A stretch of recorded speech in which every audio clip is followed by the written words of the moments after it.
Mike Calkins, there are about 250 cars here today, and I don't think it's a stretch to say that this is the most in-your-face, fun, muscle car, holy cow, gotcha car here. This thing is gorgeous. Thank you very much.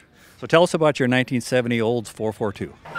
Well, I bought it about 5 years ago down in Houston, Texas, and just got done last July with about a 2-year frame-off restoration. Went through everything and spent a lot more time and effort on it than what I ever expected to. What did you start out with? It was a fairly clean car. I just always wanted to do a frame off and have a car that, the paint job was a little questionable, looked good 10 feet away. Had always wanted to do something to where I was really proud of it and liked waxing it. 442s in the beginning were an option, and then they evolved into their own separate model, right? Correct. After, I think, 71, they started as it was an option package.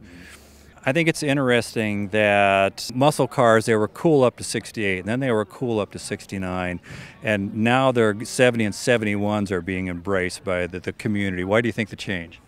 I'm not sure. I think the 70s, early 70 was your big horsepower years, 69, 70. I know for Oldsmobile that was the high horsepower year, and then after that, I think it starts declining, and so I presume it's something to do with the availability of cars and maybe the generation's getting older. You see 442s around, but they're not everywhere. They're not rare, but there's not a whole lot of them out there. They weren't appreciated and didn't get restored enough, or there weren't enough to begin with, or are we going to see a lot more of them in the future as they get more and more popular? I don't think there were that many of them made in comparison to Chevelles and Camaros and stuff like that. So you got to a point, and also with enough power, and they're not exactly cornering cars. So I think people have taken a lot of them out, trying to corner with them, and wrecked them. Yeah. Straight line cars. Yep, straight line car. Line it up and stand on it, and you're okay. So it's how many horsepower on this? Cubic inches? This is a 455. It's been bored out 60 over, so it's actually a 468, and it's now 475 horsepower and 600 foot-pounds of torque. They came from the factory with the W30 option. They came from the factory with 370 horsepower and 500 foot-pounds of torque.